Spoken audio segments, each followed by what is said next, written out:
Sabias que uma civilização que floresceu nas costas do Golfo do México esculpiu rostos gigantescos de várias toneladas há mais de 3.000 anos, muito antes das pirâmides maias, e que essas esculturas ainda guardam pistas sobre o poder e a religião no nascimento da Mesoamérica? Vamos levar-te ao coração olmeca, as terras hoje chamadas Veracruz e Tabasco, para reconstruir passo a passo quem foram, como viveram e por que as suas ideias e arte mudaram para sempre a região. Começaremos nos primeiros centros urbanos, como São Lourenço, seguiremos a monumentalidade de La Venta e decifraremos a iconografia. Jaguares, transformações humano-animal e símbolos que parecem saídos de um mito. Vais ver a tecnologia por trás das cabeças colossais, as redes de intercâmbio que ligavam Jade e Basalto a centenas de quilómetros, e as teorias que explicam o seu surpreendente declínio. Tudo será contado com evidência arqueológica, anedotas surpreendentes e reconstruções que facilitam a compreensão do complexo. Desde a vida cotidiana até a política ritual da elite. Se gostas de história que se sente como uma investigação detetivesca, esta viagem dar-te-á respostas e deixar-te-á com novas perguntas. Fica até ao final para descobrir o legado oculto dos Olmecas nas grandes civilizações que vieram depois. Se te interessas por este tipo de histórias, subscreve e ativa as notificações para não perderes os próximos capítulos. A nossa intenção é reconstruir, com precisão arqueológica e ritmo narrativo cinematográfico, a história dos Olmecas desde o seu surgimento até o seu legado. Não é uma lista fria de datas. É uma viagem que combina evidências, hipóteses sólidas e cenas que ajudam o espectador a imaginar paisagens, cerimônias e as mãos que trabalharam a pedra. Começaremos por situar o espectador no onde e no quando. Os centros que dominaram o formativo médio, São Lourenço, La Venta e Três Zapotes, e o arco temporal aproximado em que estes lugares alcançaram a sua maior complexidade.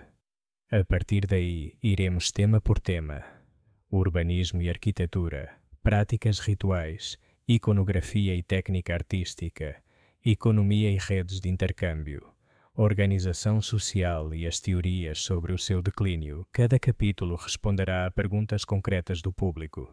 O que significam essas cabeças colossais? O que podia simbolizar o Jaguar? Como moviam blocos de basalto por dezenas de quilómetros? E, muito importante, distinguiremos entre o que está provado pela evidência e o que continua a ser debate acadêmico. A estrutura foi desenhada para reter a atenção.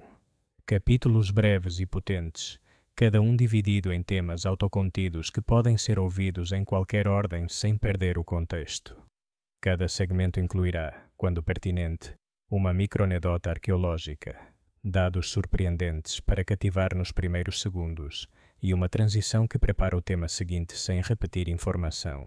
Visualmente, propomos apoiar a narrativa com mapas progressivos, reconstruções tridimensionais de praças e montículos, planos de detalhe de peças de jade e basalto, e cenas de campo que mostrem a geografia real. Também integraremos esclarecimentos sobre métodos científicos. Como se datam os níveis ocupacionais? O que nos dizem as análises isotópicas sobre a mobilidade humana e por que certos achados, como o bloco de Cascajal, são polêmicos. O alcance é ambicioso, mas mensurável. Não tentaremos explicar todas as nuances linguísticas ou reivindicações étnicas impossíveis de demonstrar. Concentrar-nos-emos no que a arqueologia permite afirmar com maior segurança e nas hipóteses mais plausíveis sobre o incerto. Haverá espaço para as grandes perguntas: a língua olmeca, a natureza exata do poder político, e até que ponto os olmecas foram a cultura-mãe, ou um de vários polos influentes na Mesoamérica primitiva. O tom será divulgativo, mas respeitoso com a comunidade científica. Cada afirmação importante será apoiada pela lógica do registro arqueológico, estratigrafia, associação funerária, análise de materiais, e assinalaremos quando uma interpretação ainda é especulativa. Finalmente, esta narrativa destina-se a um público geral ávido de mistério histórico, mas exige clareza e rigor. Cada episódio deve deixar o espectador com uma compreensão mais rica do passado e com curiosidade para continuar a explorar. Se o que procuras é uma narrativa que combine mistério, evidência e reconstrução visual, esta é exatamente isso. História feita imagem e voz, com o compromisso de separar o provado do possível e converter dados técnicos em histórias humanas memoráveis. Para entender os Olmecas, é preciso primeiro ver o lugar onde emergiram. O seu coração encontra-se nas planícies baixas e pântanos do litoral do Golfo do México, no que são hoje os estados de Veracruz e Tabasco. Este espaço não é uma planície uniforme. Alterna manguezais costeiros, estuários, planícies aluviais alimentadas por rios poderosos e relevos vulcânicos na Serra dos Tuxtlas. Essa combinação de recursos, água doce abundante, solos ricos, rotas fluviais e acesso ao mar, criou um ambiente propício ao assentamento denso e à formação de centros primitivos com funções políticas e rituais. A rede hidrográfica é fundamental. Rios como o Coatzacoalcos, o Tonalá e o Papaloapan, e os seus numerosos afluentes, atuaram como autoestradas naturais.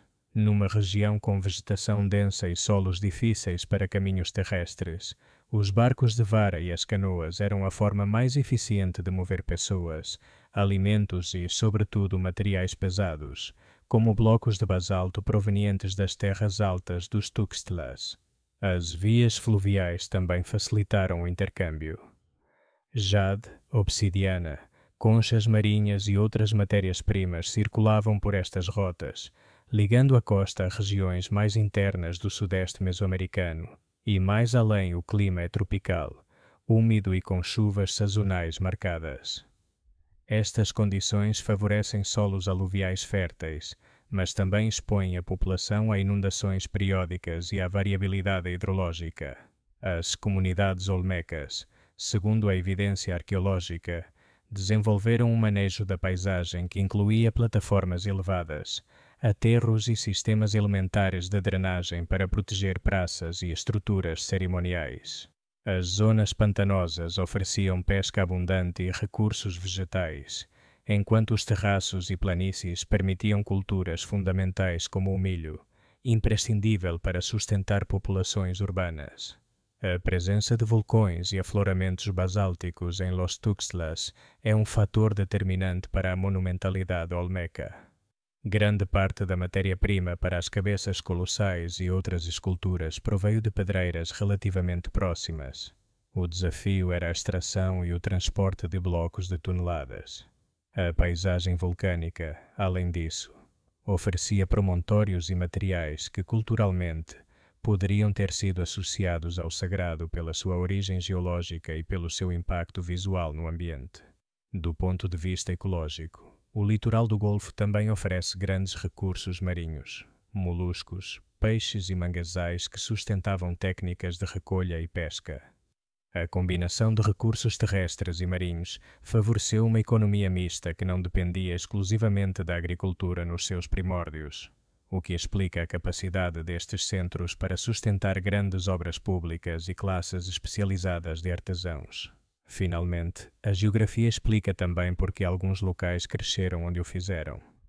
San Lorenzo, La Venta e Três Zapotes localizam-se em pontos estratégicos de acesso fluvial ou em zonas interiores protegidas das piores inundações, o que facilitou a sua consolidação como centros políticos e cerimoniais.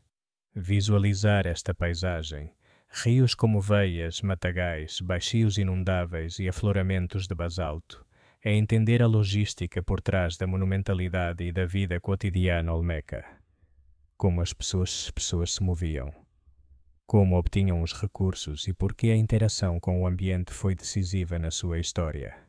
A história olmeca desenvolve-se dentro do que os arqueólogos chamam de período formativo, também conhecido como pré-clássico, uma das etapas fundacionais da Mesoamérica. Esta grande era estende-se aproximadamente de 2500 a.C. até 200 a.C., e marca o processo pelo qual as sociedades agrícolas dispersas se transformaram em culturas com centros urbanos, hierarquias sociais e complexas expressões religiosas. Dentro deste amplo enquadramento, os Olmecas foram protagonistas durante grande parte do formativo inicial e médio, com vestígios que se prolongam até ao tardio. Compreender esta sequência temporal é essencial para situar a sua evolução e influência. Neste primeiro trecho, a região do Golfo era um mosaico de aldeias agrícolas dispersas. Os habitantes já cultivavam milho, feijão, abóbora e mandioca, e combinavam a agricultura com a pesca e a recolha de recursos aquáticos.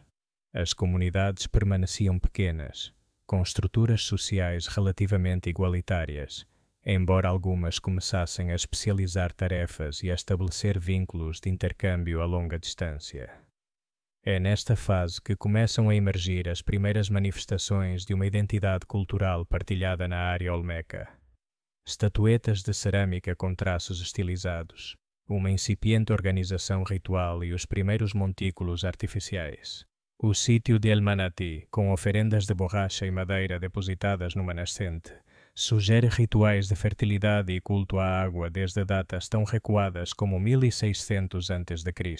Este período preparou o terreno para o aparecimento de centros mais complexos. As comunidades começaram a ocupar terraços fluviais e a aproveitar solos férteis, enquanto o intercâmbio com regiões vizinhas se intensificava. A combinação de recursos naturais, posição estratégica e acumulação de poder ritual e político resultou na consolidação de São Lourenço, que em breve dominaria a região. Aqui ocorre o auge olmeca propriamente dito.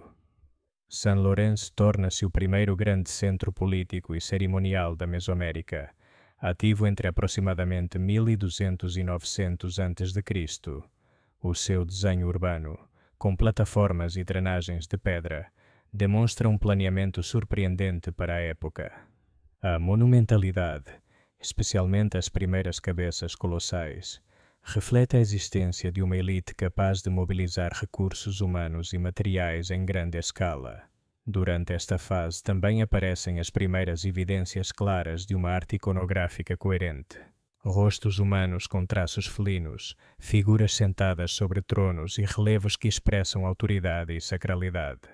Após o declínio de São Lourenço por volta de 900 a.C., a liderança passa para La Venta, no atual Tabasco, que domina até aproximadamente 400 a.C. Este sítio amplia o modelo urbano e cerimonial, com eixos alinhados, mosaicos de pedra verde enterrados como oferendas e um planeamento orientado provavelmente com fins astronômicos. La Venta torna-se o núcleo simbólico do poder olmeca, com uma produção escultórica mais refinada e um sistema ritual que atinge o seu máximo desenvolvimento. Os materiais de jade, serpentina e basalto, provenientes de regiões distantes, provam a existência de uma rede de intercâmbio interregional.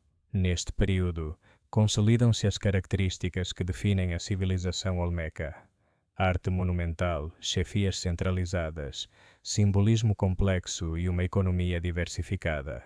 Embora o esplendor de La Venta decline por volta de 400 a.C., o mundo olmeca não desaparece de imediato. Em sítios como Tres Zapotes, Laguna de los Cerros e Cerro de las Mesas, observam-se continuidades culturais misturadas com traços novos. Aparecem estilos escultóricos híbridos, e alguns dos primeiros exemplos de escrita e calendário mesoamericano, como a famosa Estela C de Tres Zapotes, que contém uma das datas mais antigas em contagem longa, 31 a.C. Isto demonstra que parte do legado intelectual olmeca se integrou em novas tradições regionais. O formativo tardio representa uma transição. Os antigos centros olmecas perdem centralidade, enquanto emergem outros polos culturais, como os zapotecas em Monte Albán e os maias na área do Petén. No entanto, as bases que os olmecas lançaram, o modelo de governo teocrático, a monumentalidade simbólica, o calendário ritual e a iconografia dual entre poder e natureza, difundem-se pela Mesoamérica, transformando-se, mas nunca desaparecendo. Em resumo, a periodização olmeca não só marca a passagem do tempo, Ilustra a evolução de uma civilização que foi capaz de transformar um ambiente tropical num cenário político e espiritual. De 1600 a 400 a.C., o Golfo do México foi um laboratório onde se ensaiaram as ideias que depois definiriam o mundo mesoamericano. Por que falar dos Olmecas 3.000 anos depois? Porque sem eles a história mesoamericana não se entende. Foram a primeira sociedade que conseguiu articular poder político, arte monumental e pensamento simbólico em escala regional. Num território úmido e difícil, conseguiram erguer centros cerimoniais, organizar trabalho coletivo e criar uma linguagem visual que inspiraria gerações de culturas posteriores. Os Olmecas importam porque foram pioneiros. Antes deles, a Mesoamérica era uma constelação de aldeias agrícolas. Depois deles, surgiram civilizações com escrita, astronomia e arquitetura planeada. Neste sentido, os Olmecas representam um momento de origem, o instante em que a vida agrícola se torna civilização. A sua iconografia, essas figuras humanas com traços felinos e olhos amendoados, é muito mais do que arte. É uma teologia visual do poder, da fertilidade e da conexão com as forças naturais. Também importam pela sua inovação tecnológica e social. As cabeças colossais são o símbolo mais visível, mas o verdadeiramente espantoso é o que implicam: extração, transporte e escultura de blocos de mais de 20 toneladas sem o uso da roda nem de animais de tração. Isso requer organização, planeamento e autoridade. O seu urbanismo, com drenagens de pedra e plataformas artificiais, revela conhecimento de engenharia e controlo do ambiente, algo inédito para a sua época. No âmbito simbólico, os Olmecas foram os inventores de uma linguagem visual comum na Mesoamérica. Elementos como a serpente emplumada, o jaguar sobrenatural ou a divisão tripartida do cosmos aparecem primeiro nas suas obras e depois multiplicam-se em culturas posteriores. Zapotecas, maias, teotihuacanos e mexicas reinterpretaram essas imagens ao longo dos séculos. Os Olmecas não deixaram apenas ruínas, deixaram um código de símbolos que viajou na memória cultural mesoamericana. Além disso, o seu sistema de organização política antecipa o que mais tarde seriam as teocracias mesoamericanas, o governante como intermediário entre os homens e os deuses. A evidência escultórica mostra figuras sentadas em tronos e emergindo de grutas ou portando atributos sagrados. Estas representações não eram casuais, consolidavam a autoridade através do divino. O poder olmeca construiu-se tanto com força material como com legitimidade espiritual. A nível arqueológico, os Olmecas também são importantes pelo debate que provocam. Desde o século XX que se discute se devem ser considerados a cultura-mãe da Mesoamérica, a que deu origem a todas as outras, ou uma cultura irmã dentro de uma rede de desenvolvimentos simultâneos. Ambas as abordagens reconhecem a sua influência. A diferença está no seu grau de centralidade. O certo é que, mãe ou irmã, a sua marca é indiscutível. Onde quer que se procure nos séculos posteriores, aparecem ecos do seu pensamento. A sua relevância contemporânea vai além da arqueologia. No imaginário moderno, os Olmecas simbolizam o mistério das origens. Rostos de pedra que olham para o horizonte com expressão serena, lembrando-nos que muito antes dos impérios maias e mexicas já havia sociedades que pensavam no seu lugar no cosmos. Em tempos onde a identidade cultural e o respeito pelo passado são temas centrais, os Olmecas oferecem uma raiz tangível para compreender como as civilizações mesoamericanas entenderam o poder, a natureza e a transcendência. Por isso importam, porque foram os primeiros a converter a selva tropical numa arquitetura do espírito humano. Compreendê-los é olhar para o ponto de partida de um mundo que ainda nos fala em pedra, jade e silêncio. No coração do Golfo do México, sobre um terraço natural rodeado por rios e pântanos, ergue-se um dos lugares mais enigmáticos e pioneiros da história americana. San Lorenzo Tenochtitlan, considerado o primeiro grande centro urbano e cerimonial da Mesoamérica. Situado no atual sul de Veracruz, a cerca de 60 quilômetros terra adentro da costa, Este sítio marcou o início do poder olmeca e o nascimento da civilização mesoamericana, tal como a conhecemos. San Lorenzo não é apenas um ponto no mapa arqueológico. Foi o epicentro de um processo de transformação sem precedentes. O seu auge situa-se entre 1200 e 900 a.C., dentro do formativo médio, embora as primeiras ocupações datem mesmo de 1600 a.C., e o seu declínio se observa por volta de 900 a 850 a.C. Após o seu abandono relativo, a hegemonia transferiu-se para La Venta, em Tabasco. Mas durante quase 3 séculos, San Lorenzo foi a cidade mais avançada e poderosa do seu tempo. O ambiente em que se instalou é fundamental para compreender o seu desenvolvimento. Localiza-se sobre uma elevação natural entre os rios Chiquito, Tenochtitlan e Coatzacoalcos, numa região de solos férteis, facilmente irrigáveis e ricos em recursos aquáticos. A posição era estratégica, suficientemente alta para evitar inundações e, ao mesmo tempo, próxima dos rios navegáveis que ligavam a outras aldeias e ao mar. Essa combinação de isolamento controlado e acessibilidade fluvial deu-lhe vantagens tanto econômicas como defensivas. Do ponto de vista cronológico, os arqueólogos definiram várias fases de ocupação. As mais antigas, como a fase Ojochi, por volta de 1600 a 1400 a.C., refletem aldeias agrícolas dispersas com uma produção cerâmica inicial. A seguinte, a fase Bajío, de 1400 a 1250 a.C., já mostra uma incipiente organização social hierarquizada. Mas é durante a fase San Lorenzo, de 1250 a 900 a.C., que o sítio atinge a sua máxima complexidade. Constroem-se grandes plataformas, desenvolvem-se sistemas de drenagem, esculpem-se as primeiras cabeças colossais e consolida-se uma elite capaz de dirigir obras públicas monumentais. Este período coincide com uma expansão cultural olmeca mais ampla. San Lorenzo funcionou como um centro reitor de intercâmbio, onde chegavam matérias-primas de regiões distantes, jade da Guatemala, obsidiana do Planalto, basalto dos Tuxtlas, que eram transformadas e redistribuídas.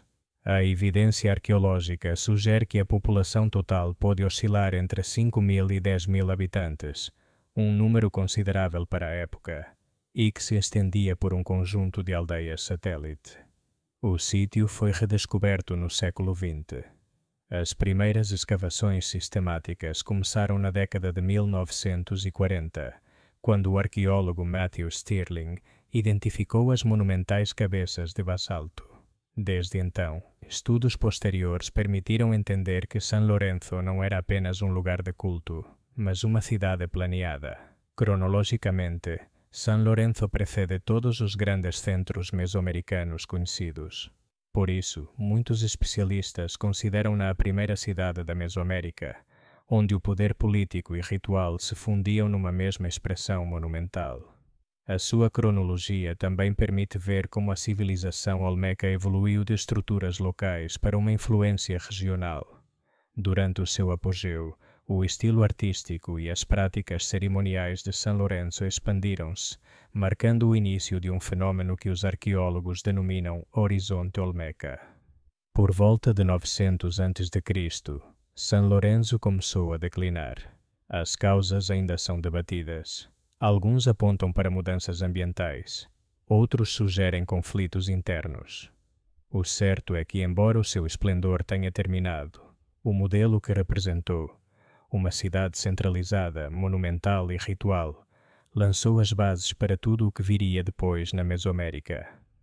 Em suma, San Lorenzo é o ponto de partida da civilização mesoamericana, uma capital erguida sobre a selva, organizada em torno da fé e da autoridade. Nas suas margens fluviais nasceu o protótipo da cidade sagrada que, séculos depois, seria replicado pelos zapotecas, maias e mexicas.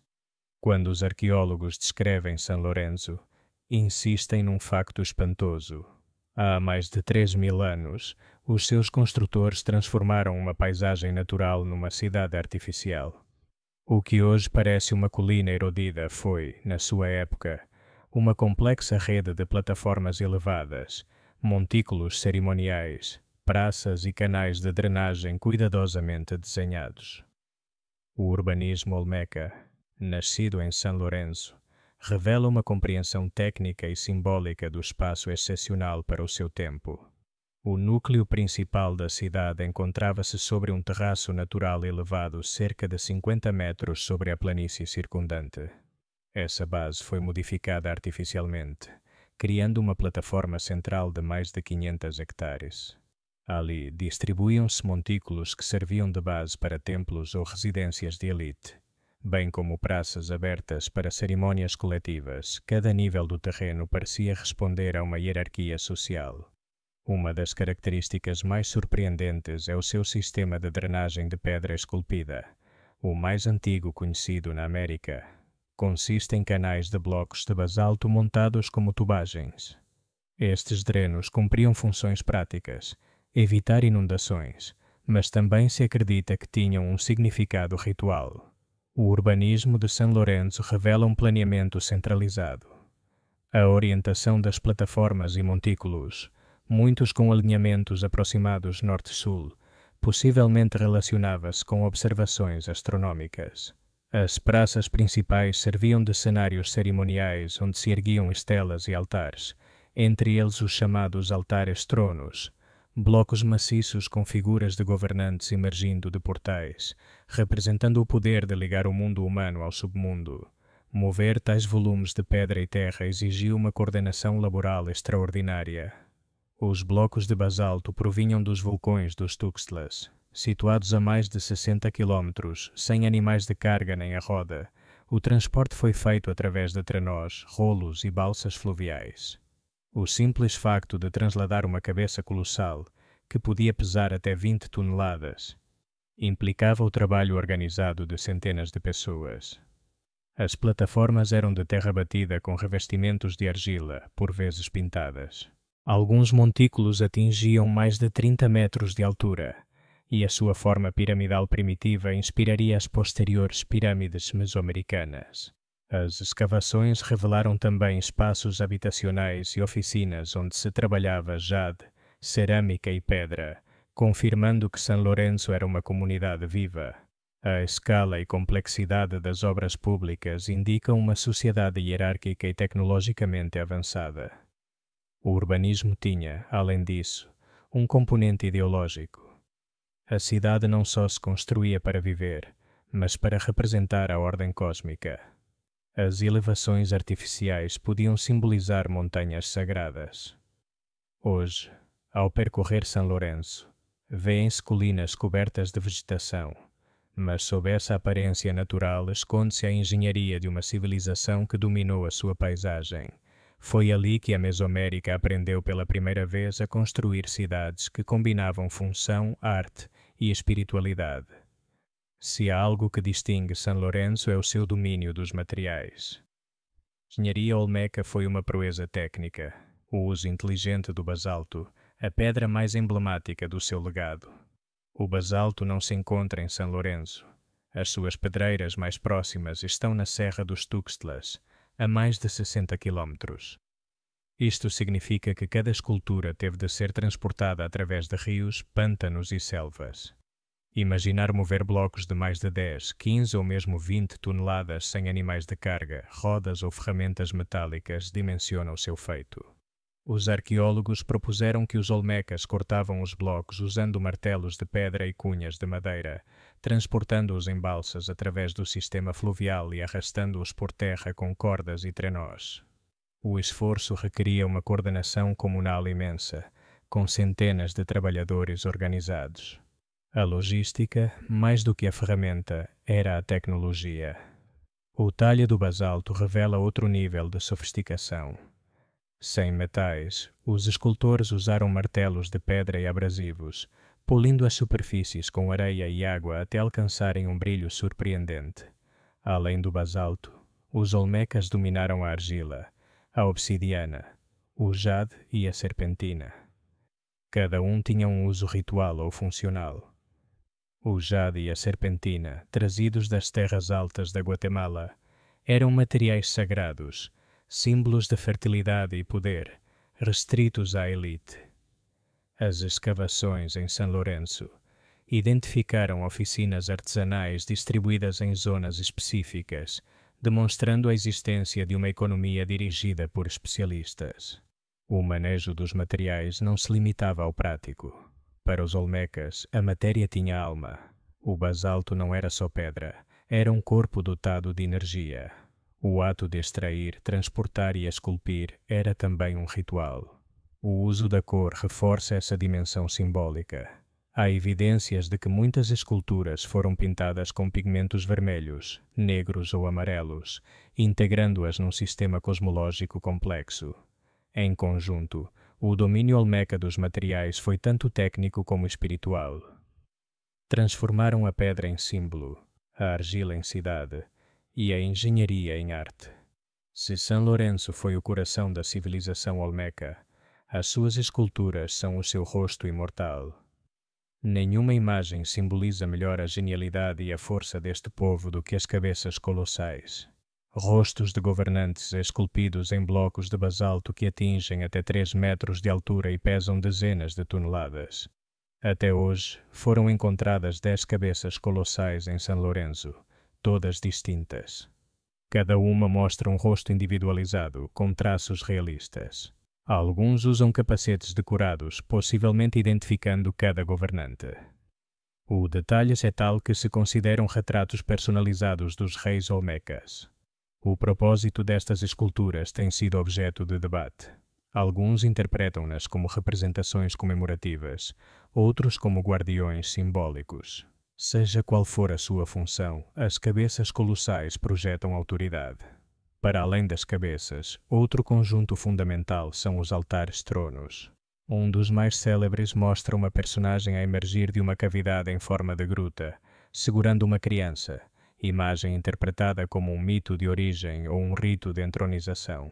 Estas esculturas não eram ornamentos. A sua localização seguia uma ordem ritual. O fascinante é que muitas cabeças colossais foram esculpidas a partir de antigos altares reutilizados, sugerindo uma relação dinâmica entre poder e memória.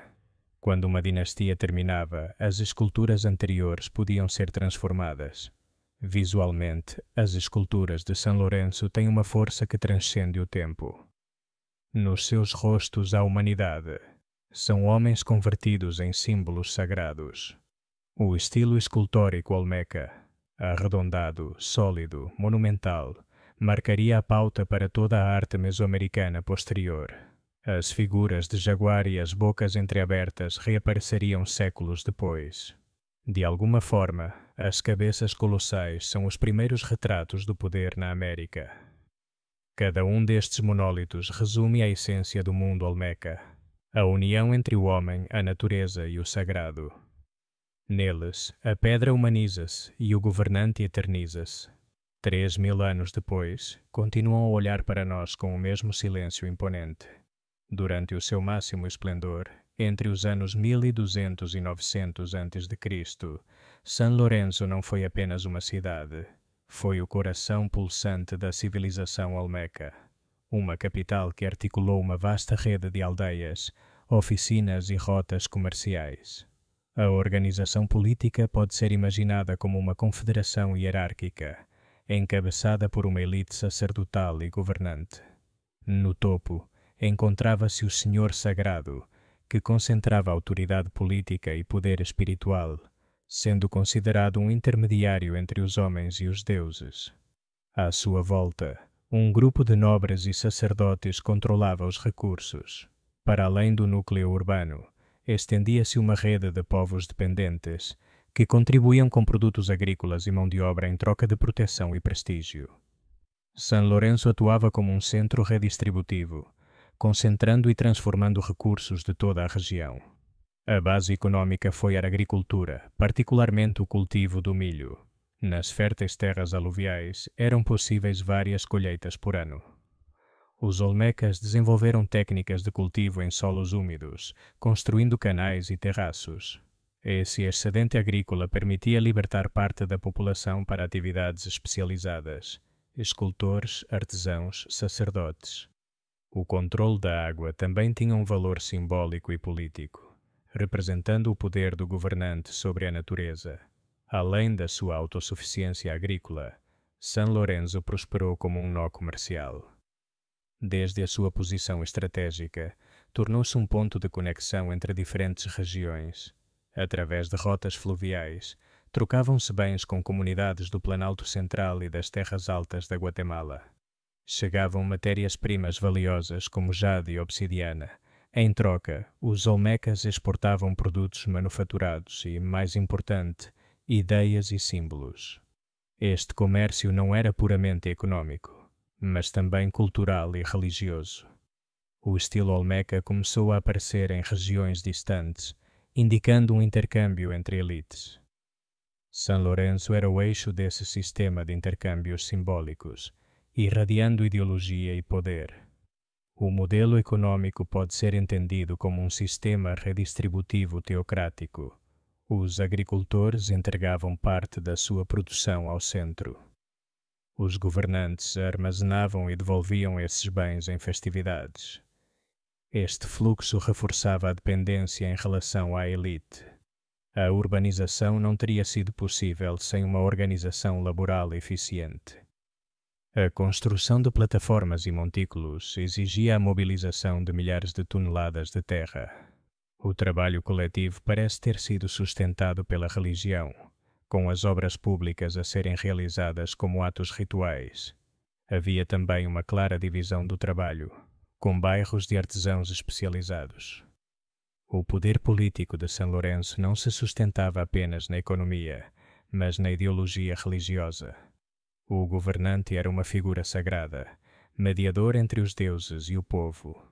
A sua imagem era plasmada em esculturas colossais e altares, que serviam como propaganda, mostrando a sua força e conexão com o divino. Por volta de 900 a.C., São Lourenço começou a perder a sua hegemonia. Os canais enchiam-se de sedimentos, as terras empobreciam e o poder político começou a fragmentar-se. Em qualquer caso, o modelo que ali nascera, uma cidade planeada, um governo teocrático, uma economia redistributiva, sobreviveu nas gerações seguintes e serviu de modelo para todas as civilizações mesoamericanas posteriores. Por volta do ano 900 a.C., o coração do mundo olmeca começou a deslocar-se. São Lourenço foi abandonada gradualmente, as suas esculturas monumentais decapitadas ou transferidas, mas aquele fim não marcou o desaparecimento da cultura olmeca. Foi uma transformação. A pouco mais de 150 quilômetros a nordeste, numa ilha natural rodeada por pântanos e rios, erguia-se um novo centro que herdaria e ampliaria a grandeza anterior. La Venta. A mudança entre São Lourenço e La Venta representa uma das transições mais significativas do México Antigo, coincidindo com a passagem do formativo inicial para o formativo médio, aproximadamente entre 900 e 400 a.C.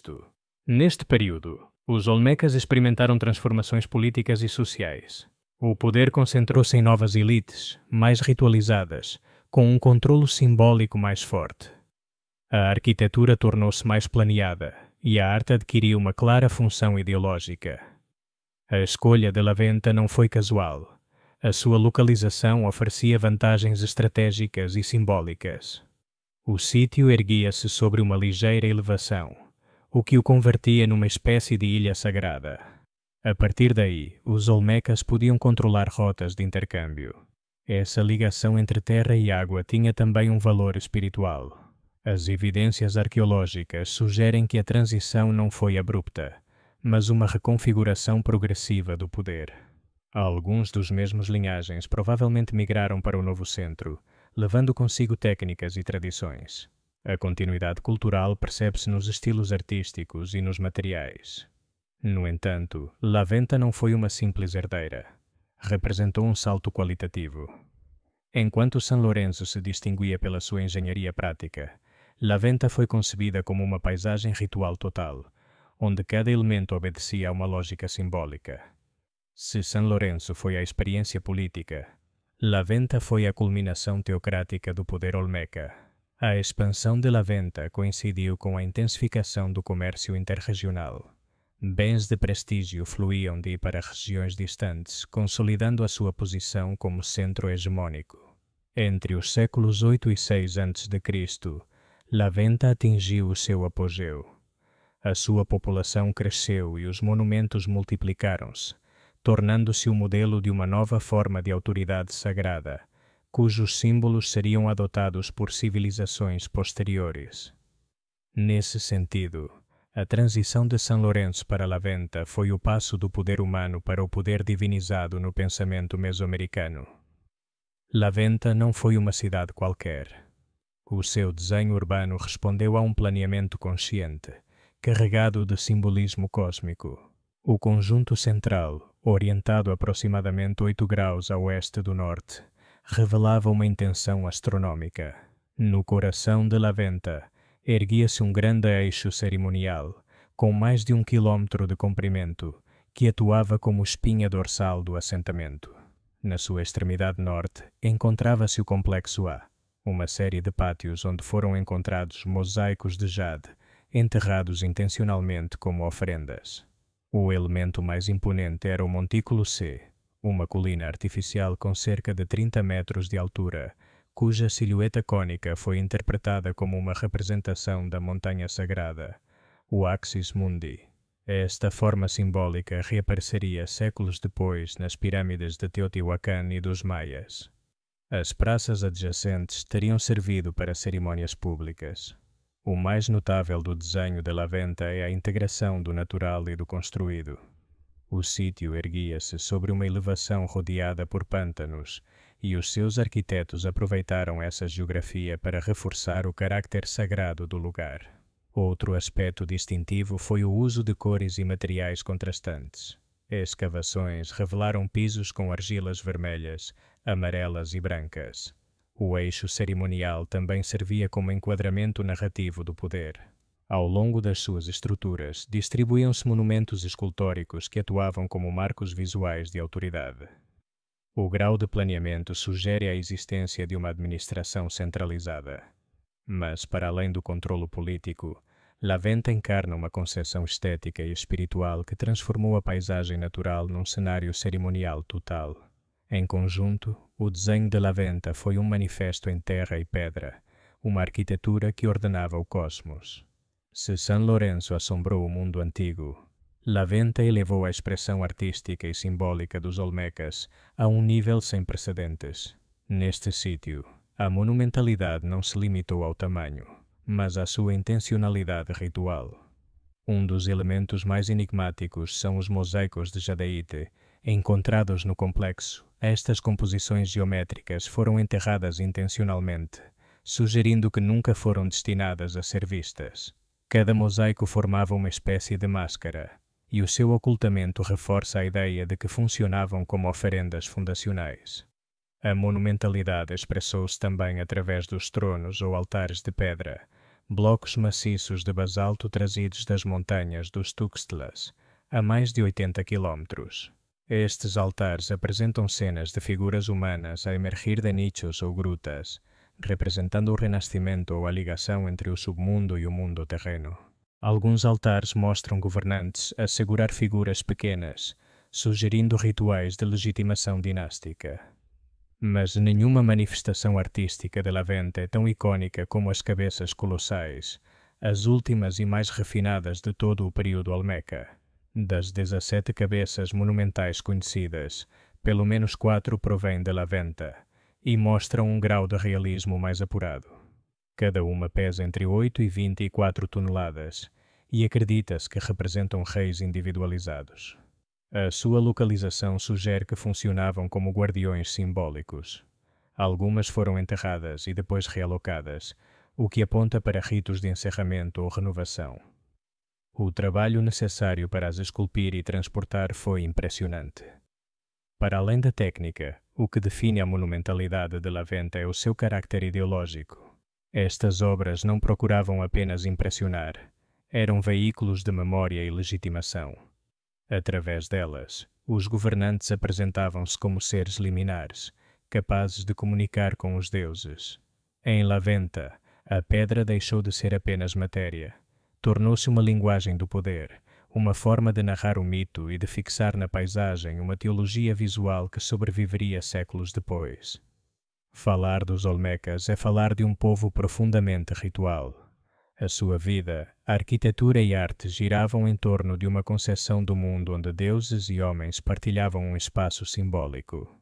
Em La Venta, as evidências arqueológicas permitem reconstruir parte desse universo cerimonial. O primeiro indício vem da disposição espacial do sítio. As alinhagens de montículos e praças não respondiam a uma lógica funcional, mas sagrada. Os arqueólogos identificaram que muitos complexos foram desenhados como cenários rituais. O facto de tantas oferendas terem sido enterradas sugere uma religiosidade introspectiva. Entre as oferendas mais impressionantes destacam-se conjuntos de estatuetas e objetos de jade. Numa célebre oferenda foram encontradas 16 estatuetas humanas rodeadas por 6 machados de jade, como se representassem uma assembleia ritual. As posições foram planeadas com minúcia. A prática de enterrar mosaicos de jade também revela uma profunda noção de consagração e renascimento. O ato de semear pedra verde sob o solo cerimonial equivalia a semear fertilidade. Além dos rituais de oferenda, há indícios de sacrifícios. Alguns altares mostram figuras a segurar infantes, e várias estelas apresentam iconografia que poderia aludir ao derramamento ritual de sangue. Embora a evidência direta de sacrifício humano seja limitada, a iconografia sugere que a entrega de sangue era um meio de manter a reciprocidade com os deuses. Outro elemento recorrente foi o uso de cavidades de espaços subterrâneos. Os governantes, representados a sair de grutas, parecem reencarnar o mito do nascimento do cosmos. As cerâmicas e estatuetas também oferecem pistas. Muitas mostram transformações humanas em animais, especialmente jaguares, refletindo a ideia do homem-jaguar. O governante ou xamã que se podia transformar na criatura mais poderosa. Finalmente, os vestígios de fogo sugerem que certas cerimônias incluíam ritos de purificação. Ao destruir recintos ou selar oferendas com chamas, os Olmecas simbolizavam o fecho de um ciclo e a renovação da ordem cósmica. Cada fragmento fala-nos de uma sociedade onde o rito era a forma mais elevada de comunicação com o universo. Durante o apogeu do formativo médio, entre os séculos 8 e 6 a.C., La Venta tornou-se mais do que um assentamento cerimonial. Foi o coração político, econômico e espiritual de um vasto território. A sua influência estendeu-se a tal ponto que os arqueólogos a consideram o principal centro reitor da civilização olmeca. Compreender a sua importância regional exige observá-la como um nó de convergência, onde se entrelaçavam rotas comerciais, ideologias religiosas e relações políticas. A diferença de San Lorenzo, La Venta foi uma capital teocrática e simbólica. O seu poder residia tanto na administração material como no controlo do significado. A localização de La Venta foi fundamental. Situada numa pequena elevação entre os pântanos, dominava uma rede fluvial que ligava as serras dos Tuxtlas às terras baixas do Golfo. A partir dali, fluíam materiais de alto valor simbólico e econômico. Jadeíte, serpentina, basalto, hematita e obsidiana. La Venta atuava como centro redistribuidor destes bens. Os recursos chegavam, eram transformados por artesãos especializados e depois exportados.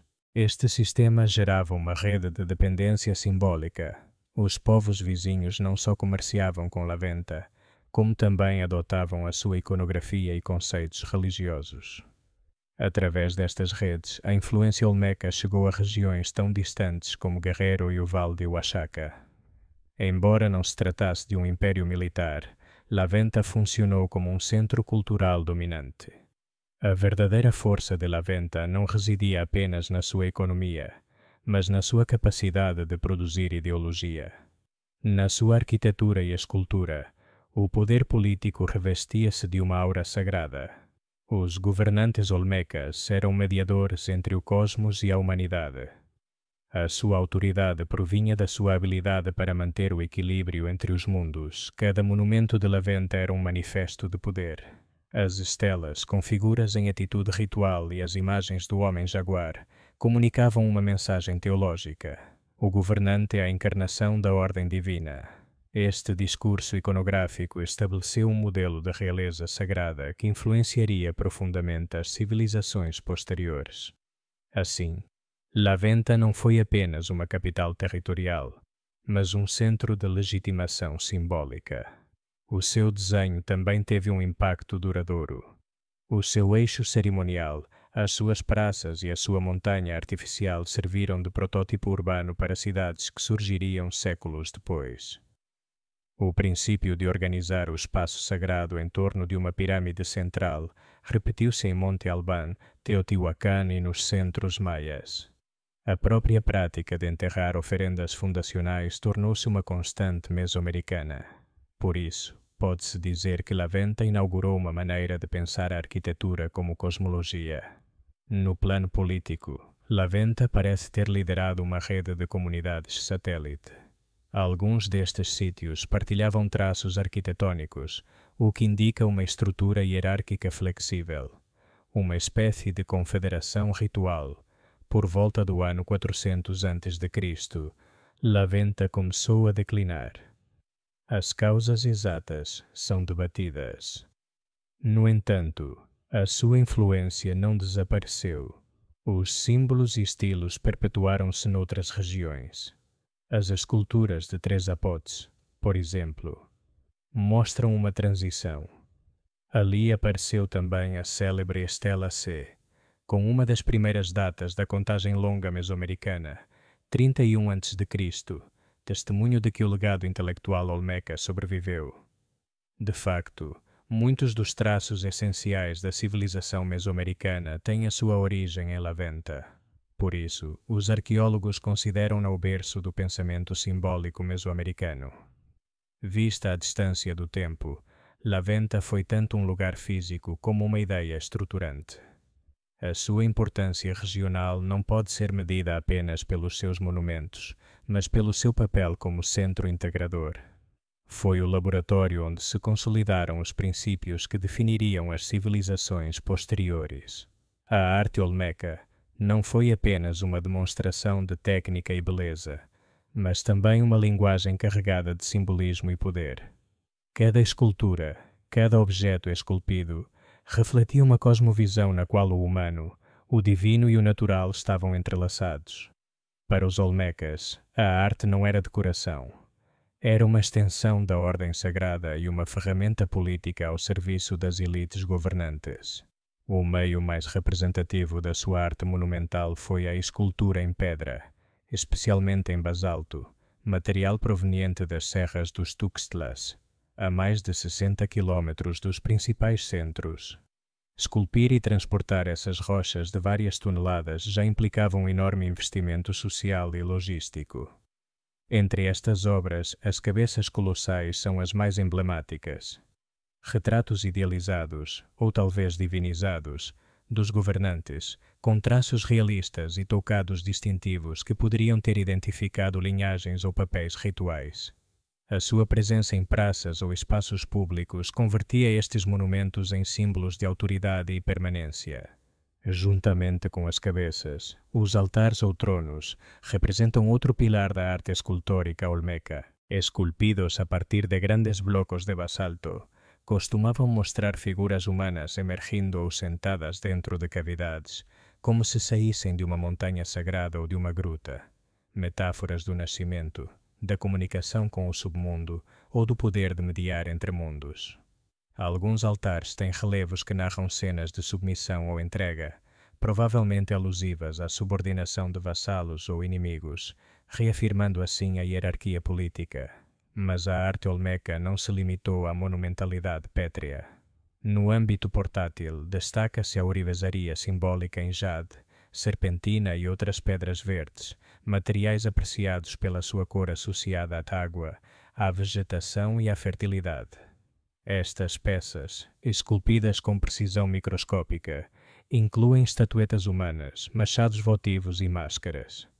A sua função era quase sempre ritual. Depositavam-se em oferendas, enterravam-se sob templos ou usavam-se em cerimônias de legitimação. O jade, em particular, tinha um valor espiritual superior ao ouro, que na Mesoamérica mal se usava então, e representava a vida e o renascimento. A cerâmica olmeca também revela uma sofisticação precoce. Ao contrário de outras culturas contemporâneas, os olmecas desenvolveram formas finamente modeladas e decoradas, muitas delas com representações antropomórficas ou zoomórficas. Existem vasos com rostos humanos, figuras de mulheres grávidas, crianças jaguar e seres híbridos. Algumas peças foram polidas até adquirirem um brilho quase metálico, o que sugere o seu uso ritual mais do que doméstico. A diversidade de estilos, desde as estatuetas naturalistas até as mais esquemáticas, demonstra que as oficinas olmecas respondiam tanto à procura local como a circuitos de intercâmbio interregional. Um traço importante da arte olmeca é a sua coerência simbólica ao longo de vários séculos e centros distintos. Quer fosse em San Lorenzo, La Venta ou Tres Zapotes, repetem-se temas, posturas e materiais, o que sugere a existência de um sistema de crenças partilhado, talvez uma elite cultural que unificava a identidade olmeca. Esta linguagem visual foi o primeiro grande código artístico da Mesoamérica e lançou as bases para as expressões religiosas dos maias, zapotecas e teotihuacanos séculos depois. Finalmente, a arte olmeca também foi um instrumento de poder. Controlar as oficinas, as rotas de transporte e os conhecimentos técnicos era controlar o discurso visual da ordem cósmica. Os governantes representavam-se como mediadores entre deuses e homens, e essas imagens, repetidas em pedra, jade e cerâmica, asseguravam que a sua autoridade fosse percebida como algo natural e divino. Assim, na arte olmeca convergem três forças inseparáveis: a técnica, a espiritualidade e a política. Se algo distingue a arte olmeca de todas as outras culturas pré-colombianas é a sua iconografia híbrida, onde os limites entre o humano, o animal e o sobrenatural se esbatem. No centro desta simbologia está o jaguar, o predador supremo do trópico mesoamericano, convertido em emblema do poder, da fertilidade e da ligação com o submundo. O jaguar foi muito mais do que um animal venerado. Representava a força vital que unia a terra, a água e a escuridão. A sua capacidade de se mover tanto na selva como na água converteu-o num símbolo de trânsito entre mundos, ideal para expressar a ideia de xamãs ou governantes capazes de cruzar entre a realidade terrena e o plano espiritual. Em muitas esculturas, o jaguar aparece fundido com traços humanos, bocas abertas em forma de U, presas curvas, olhos amendoados e narizes achatados. Este motivo é o que os arqueólogos denominaram o Er-Jaguar, homem-jaguar ou jaguar transformado, talvez a figura mais enigmática e discutida da arte olmeca. O Er-Jaguar poderia representar várias coisas: um deus da chuva e da fertilidade, um ancestral mítico ou uma encarnação do poder xamânico. Algumas estatuetas mostram bebés com traços felinos, corpos moles e expressões melancólicas. Estes infantes jaguar poderiam aludir a nascimentos divinos, sacrifícios rituais ou ao mito da origem das chuvas. Outras esculturas, por outro lado, apresentam adultos com tocados de jaguar ou transformações parciais, sugerindo um processo de metamorfose espiritual. Esta fascinação pela transformação humano-animal é um dos pilares da religião olmeca.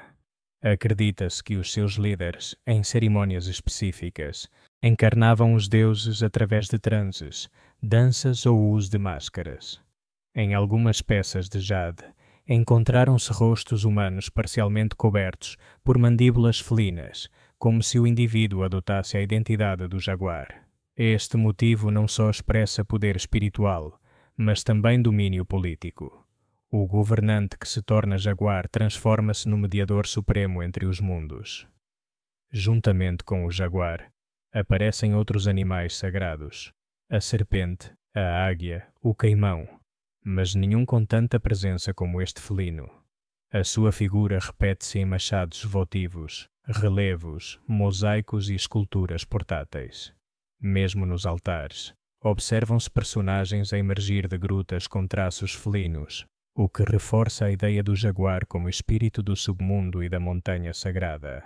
Na arte olmeca, a gruta é o portal para a origem, e o jaguar, o seu guardião. Esta iconografia também tem uma dimensão política e social. As elites olmecas provavelmente usavam o simbolismo do jaguar para legitimar o seu poder. Ao associarem-se ao animal mais temido e respeitado, os governantes apresentavam-se como seres com força sobrenatural, capazes de controlar as chuvas, os ciclos agrícolas e a harmonia do cosmos. Neste sentido, o jaguar era tanto uma figura religiosa como um emblema dinástico. O fascinante é que esta simbologia transcendeu o seu tempo. Séculos depois, maias, zapotecas e mexicas continuariam a usar o jaguar como símbolo de realeza e guerra sagrada. Mas tudo começou com os olmecas, os primeiros a esculpir a metamorfose entre homem e fera como uma verdade espiritual. A arte olmeca, no seu âmago, fala da união entre o mundo físico e o espiritual, entre o visível e o invisível. O jaguar e o ex-jaguar não são apenas figuras mitológicas, mas metáforas dessa busca de equilíbrio entre natureza, poder e transcendência que definiu o pensamento mesoamericano desde a sua origem. A arte e a religião olmeca não podem ser compreendidas sem a sua profunda ligação com a cosmologia e os símbolos naturais. Cada objeto, cada estrutura e cada representação estava imbuída de significados que ligavam os governantes à ordem do universo. Entre os elementos mais recorrentes destacam-se a água e as grutas, símbolos que articulavam conceitos de poder, fertilidade e legitimidade. A água tinha um valor central na cosmovisão olmeca. As regiões do Golfo do México, onde floresceram São Lourenço, La Venta e Três Zapotes, são ricas em rios, pântanos e lagoas.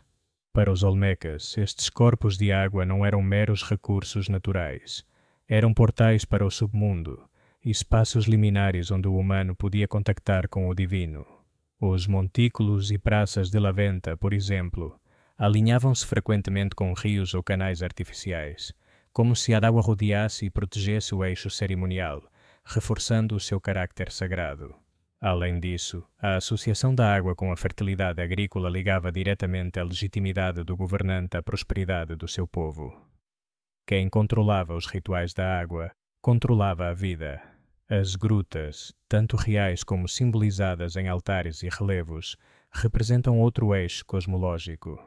Muitas esculturas mostram figuras a emergir de cavernas ou montículos cônicos, um motivo que se interpreta como o nascimento do cosmos ou do poder sagrado. Para os olmecas, o governante que aparecia da gruta não só encarnava a criação, como demonstrava a sua capacidade de atravessar os limites do mundo visível e invisível. Esta iconografia da transformação e do surgimento de grutas sublinha a ideia de que o poder político e espiritual está intrinsecamente ligado ao sagrado. O jaguar, recorrente nesta iconografia, reforça estas ligações. Como habitante da selva e do submundo, simboliza força, vigilância e domínio sobre a natureza. As figuras Wer-Jaguar combinam o humano e o felino, mostrando a capacidade do governante de assumir atributos divinos e exercer autoridade ritual sobre a sua comunidade. Por outras palavras, a legitimidade não só se proclamava, demonstrava-se através da posse do poder cósmico, visível em esculturas, altares e oferendas. O simbolismo olmeca também abrange a dualidade e a transformação. Água e terra, vida e morte, humano e animal entrelaçam-se numa ordem onde a autoridade se legitima pela mediação entre opostos. As oferendas enterradas sob montículos ou pisos cerimoniais, mosaicos de jade, machados votivos, estatuetas humanas, representavam a participação do governante no ciclo cósmico, assegurando fertilidade, abundância e continuidade do poder. Desta maneira, a cosmologia olmeca não era um conhecimento abstrato, mas um instrumento prático de governação. O governante que entendia os símbolos da água, da gruta e do jaguar podia apresentar-se como o mediador indispensável entre os deuses e a população. Cada escultura, cada altar e cada objeto ritual funcionava como um lembrete visual desta hierarquia sagrada, consolidando o poder político através da religião e do simbolismo. Em suma, a relação entre arte, cosmologia e legitimidade política na cultura olmeca demonstra que a monumentalidade e a iconografia não eram um mero luxo estético. Eram a linguagem com que se comunicava a ordem cósmica e social, e com que os governantes afirmavam a sua autoridade sobre a região.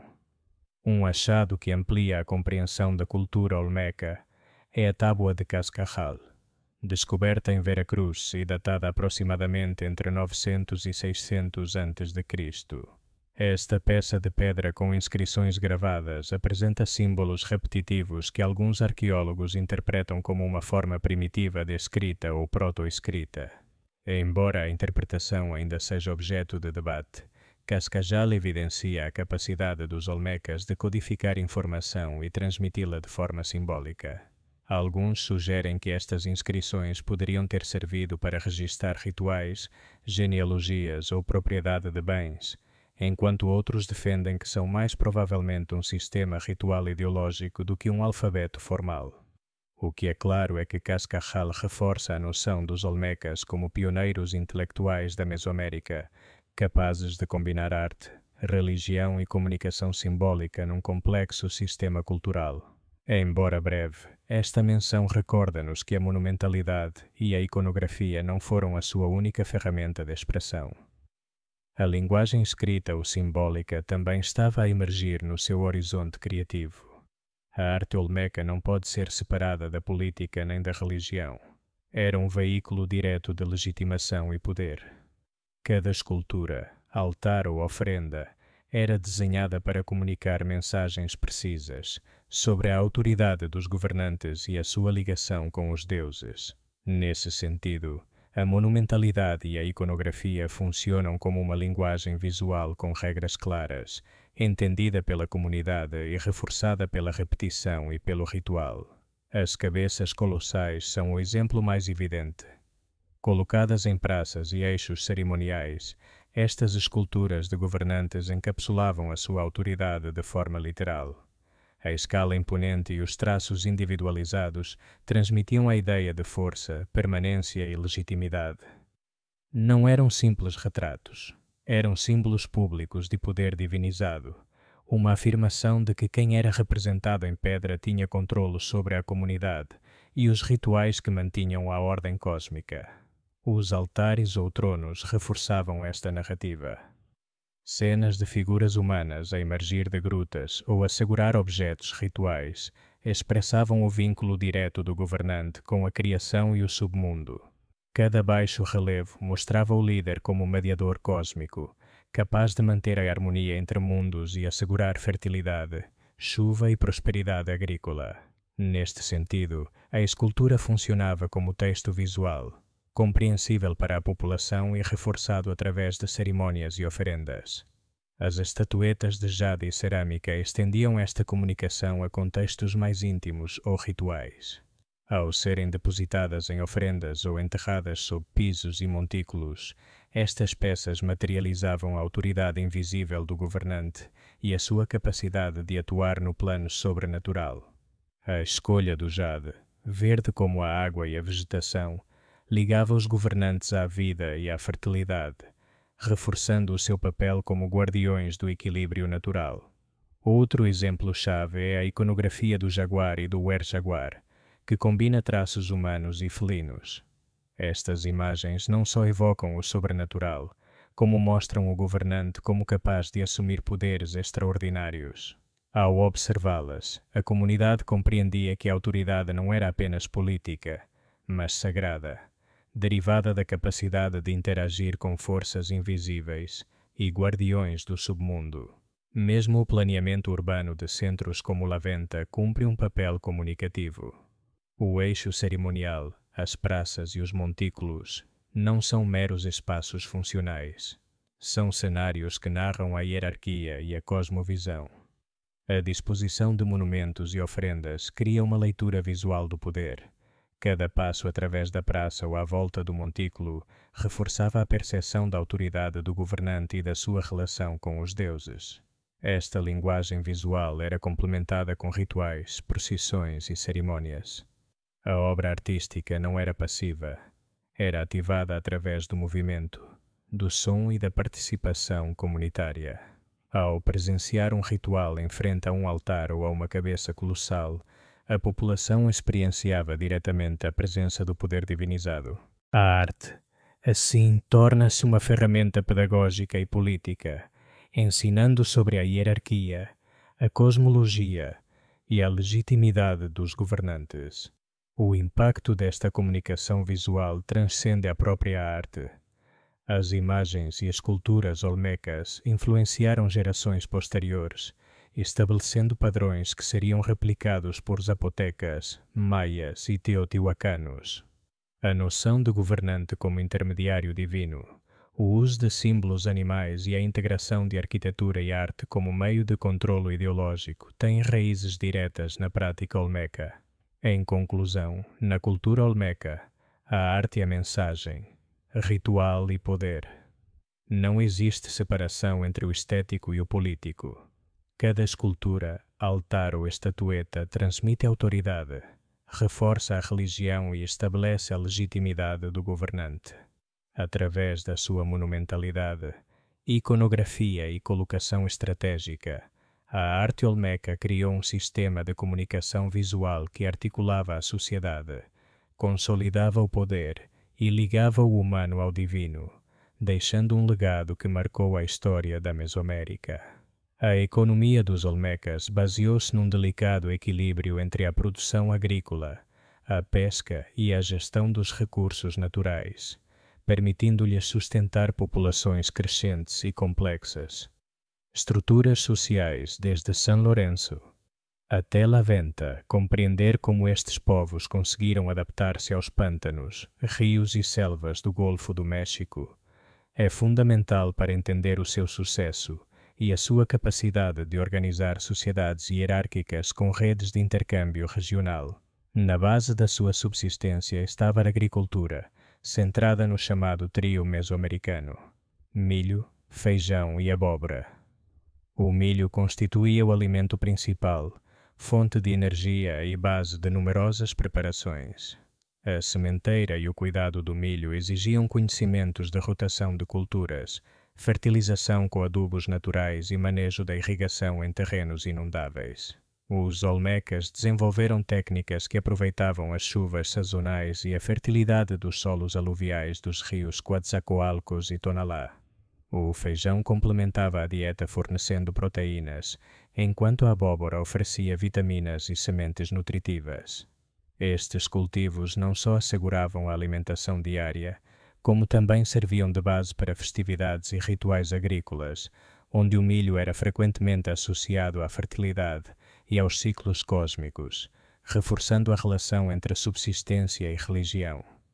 O planeamento da sementeira, da colheita e do armazenamento demonstra que os olmecas possuíam conhecimentos avançados de agronomia, adequados para sustentar grandes populações e para trocar excedentes com comunidades vizinhas. O manejo do ambiente foi outro fator crucial. Os olmecas habitaram regiões com abundantes rios, pântanos e terras baixas propensas a inundações, mas também com selvas densas que limitavam a expansão agrícola.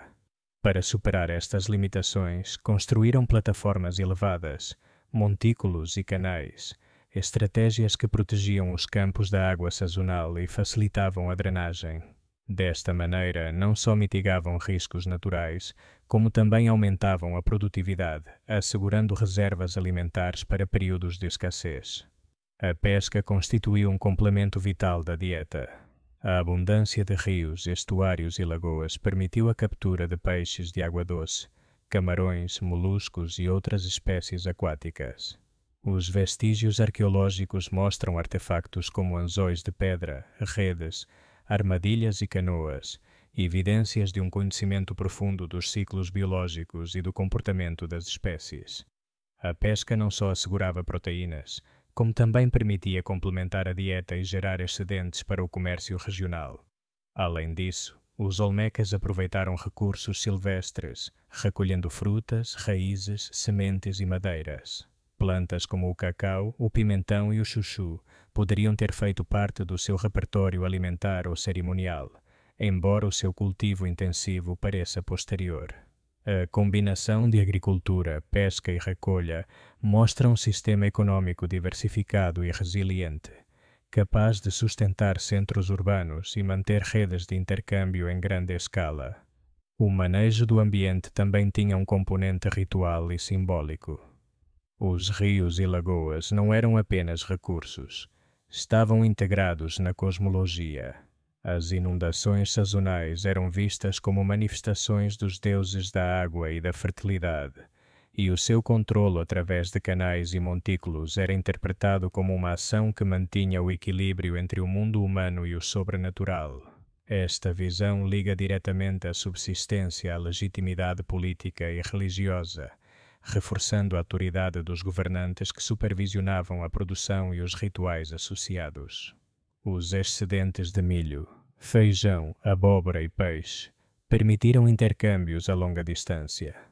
Os produtos básicos circulavam dentro de redes que ligavam São Lourenço, La Venta, Três Zapotes e outras comunidades, enquanto bens de prestígio, como jade, basalto ou conchas marinhas, fluíam na direção oposta. Este sistema de redistribuição implicava coordenação social, liderança centralizada e planeamento em grande escala. Os governantes não só controlavam o fluxo de recursos, como também asseguravam que o ritual e a política se integrassem com a economia. Outro aspecto-chave da subsistência olmeca foi a inovação agrícola e ecológica. Para maximizar os recursos, os camponeses experimentaram técnicas de terraços, canteiros elevados e rotação de culturas, antecipando conceitos que seriam adotados por civilizações posteriores.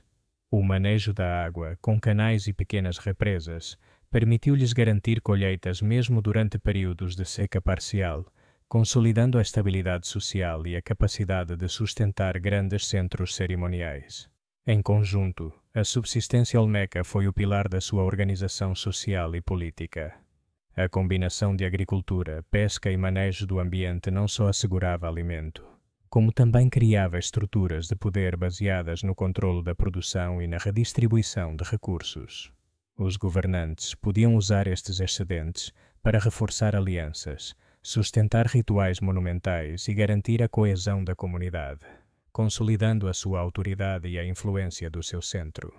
Em conclusão, a economia olmeca demonstra um equilíbrio entre adaptação ambiental, inovação tecnológica e organização social. O milho, o feijão e a abóbora não eram apenas alimentos, eram instrumentos de poder e ritual. Os rios e pântanos não eram apenas ambientes perigosos, eram espaços sagrados que podiam ser geridos para o benefício coletivo. A pesca, a recolha e o planeamento agrícola formavam um sistema integral que sustentava a vida cotidiana, os rituais e as hierarquias sociais, lançando as bases para a expansão da sua influência cultural e política na Mesoamérica. Um dos traços mais destacados da economia e da sociedade olmeca foi a especialização produtiva, que permitiu a consolidação de centros cerimoniais complexos e a criação de bens de prestígio que reforçavam a autoridade das elites. Para além da subsistência agrícola, os olmecas desenvolveram ofícios especializados que exigiam habilidades técnicas avançadas e um conhecimento profundo dos materiais, transformando recursos locais e regionais em objetos de valor simbólico, ritual e comercial. A escultura em jade é talvez a especialização mais emblemática da cultura olmeca. A jadeite, trazida do Vale do Motagua na atual Guatemala, era extremamente dura e difícil de trabalhar. Os artesãos olmecas desenvolveram ferramentas de pedra e técnicas de abrasão para modelar machados, cerimoniais, estatuetas, máscaras e contas com um acabamento quase perfeito. Cada peça de jade era muito mais do que um objeto decorativo. Representava estatuto social, poder político e ligação com o divino. Apenas os governantes e as elites tinham acesso a estes bens, e a habilidade de esculpir jade era reservada a oficinas controladas. A cerâmica foi outro ofício especializado com fins utilitários e rituais. Embora algumas peças pudessem ser usadas no cotidiano, os objetos mais finos eram estatuetas, vasos e urnas decoradas com iconografia religiosa. A fabricação de cerâmica exigia conhecimentos avançados. Algumas oficinas concentravam-se em áreas específicas, evidenciando um controle social sobre a produção artística. A mineração local e regional também desempenhou um papel central. Os olmecas exploravam basalto, serpentina, hematita, conchas e obsidiana. O basalto transportado das serras próximas era empregado em cabeças colossais e altares. O seu transporte implicava uma logística complexa, exigindo coordenação e mão de obra especializada. A organização destes ofícios reflete um grau avançado de divisão do trabalho. A evidência arqueológica mostra oficinas delimitadas, indicando que certos grupos se dedicavam exclusivamente a um tipo de produção. Esta especialização não só aumentava a eficiência, como também gerava estatuto social. A especialização também teve um impacto econômico e político. Os objetos produzidos circulavam em redes de intercâmbio, consolidando alianças e reforçando a autoridade dos governantes. A produção destes bens estava controlada diretamente pelo centro cerimonial, evidenciando que a especialização era também uma ferramenta de centralização do poder. Além disso, a transmissão do conhecimento técnico era crucial. É provável que as oficinas funcionassem como espaços de ensino, assegurando a continuidade da tradição artesanal. A especialização estava entrelaçada com a cosmologia. Os objetos de prestígio eram depositados em oferendas ou enterramentos, integrando o trabalho artesanal com a vida ritual. Finalmente, a especialização e os ofícios olmecas lançaram as bases para a divisão do trabalho na Mesoamérica. A combinação de oficinas, controlo de recursos e circulação de bens de prestígio seria replicada em culturas posteriores. Em conclusão, os ofícios especializados dos olmecas não foram simples técnicas de produção. Foram ferramentas de poder, comunicação e coesão social, integrando economia, ritual e política. A habilidade de transformar recursos naturais em objetos de prestígio consolidou a centralidade dos centros cerimoniais. Um dos elementos-chave que permitiu o auge da civilização olmeca foi a existência de amplas redes de intercâmbio, que ligavam centros cerimoniais como San Lorenzo, La Venta e Tres Zapotes a comunidades vizinhas e regiões mais distantes da Mesoamérica. Estas redes não só facilitavam o fluxo de bens materiais, como também asseguravam a difusão de ideias, estilos artísticos e símbolos religiosos, consolidando a influência política e cultural dos centros olmecas. A geografia do Golfo do México desempenhou um papel decisivo.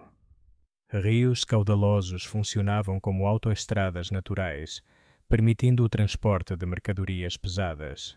Os olmecas aproveitaram estes canais para mover blocos de basalto, jade e outros materiais. Entre os materiais mais cobiçados encontrava-se o jade, trazido do Vale do Motagua. Na atual Guatemala, a jadeíta era altamente valorizada pelas suas conotações rituais. A sua aquisição dependia de relações de intercâmbio complexas.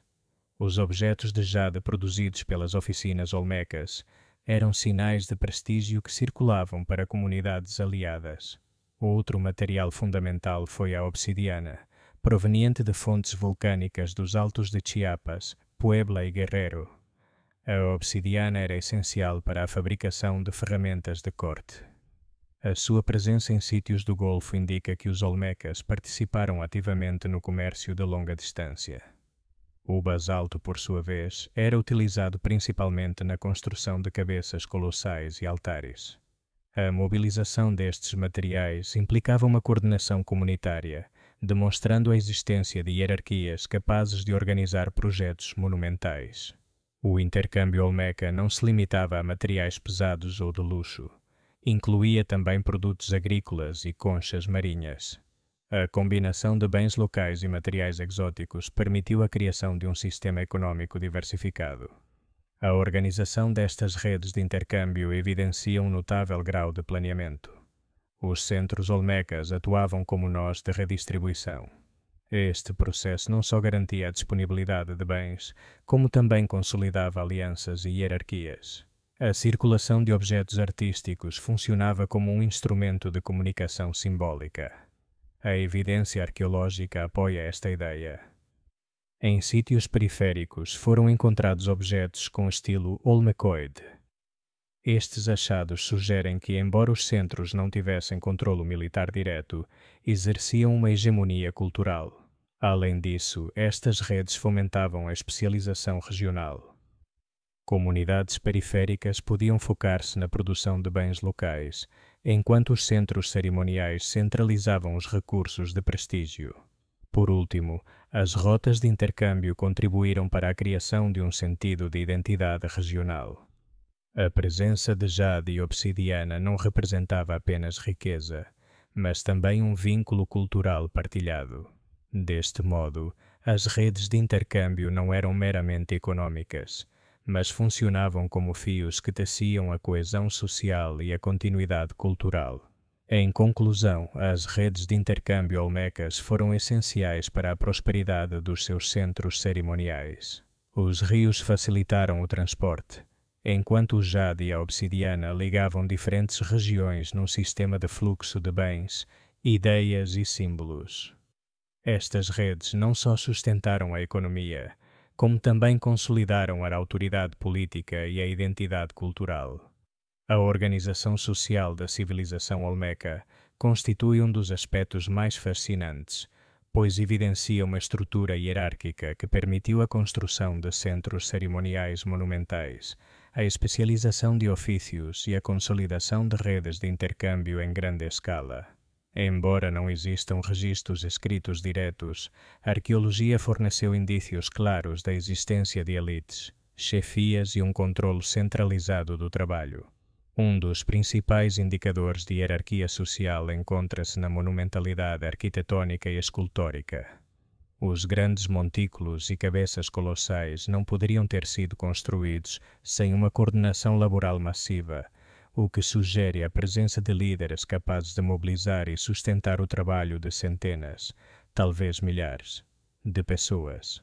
As diferenças na distribuição do espaço e nas habitações também oferecem evidência de estratificação. Em sítios como San Lorenzo, identificaram-se plataformas residenciais de maior tamanho perto de praças cerimoniais, que provavelmente albergavam as elites. Esta separação física sugere um controlo sobre o acesso aos recursos e a participação em rituais. A especialização laboral está diretamente ligada a esta organização. Oficinas de jade e cerâmica concentravam-se em zonas específicas, sob supervisão da elite. Os ofícios não eram meramente técnicos, estavam integrados num sistema político-religioso. Os indícios de chefias observam-se também na iconografia. As cabeças colossais mostram indivíduos com toucados elaborados, sugerindo um modelo de liderança reconhecido, no qual certos indivíduos atuavam como intermediários entre os deuses e a população. Recursos é outro elemento-chave. Os excedentes agrícolas e os bens de prestígio eram coletados e distribuídos sob supervisão centralizada, permitindo às elites sustentar a sua autoridade. O controlo do trabalho coletivo manifestava-se em vários níveis. Por um lado, existiam atividades de construção massiva. Por outro, a produção de bens especializados era regulada por oficinas hierarquicamente supervisionadas. A presença de cerimônias e oferendas reforça também a noção de hierarquia. Os grandes montículos eram cenários onde a elite exercia a sua autoridade através de rituais públicos. As análises de restos humanos também fornecem indícios. Diferenças na alimentação e nos objetos funerários sugerem um estatuto diferenciado.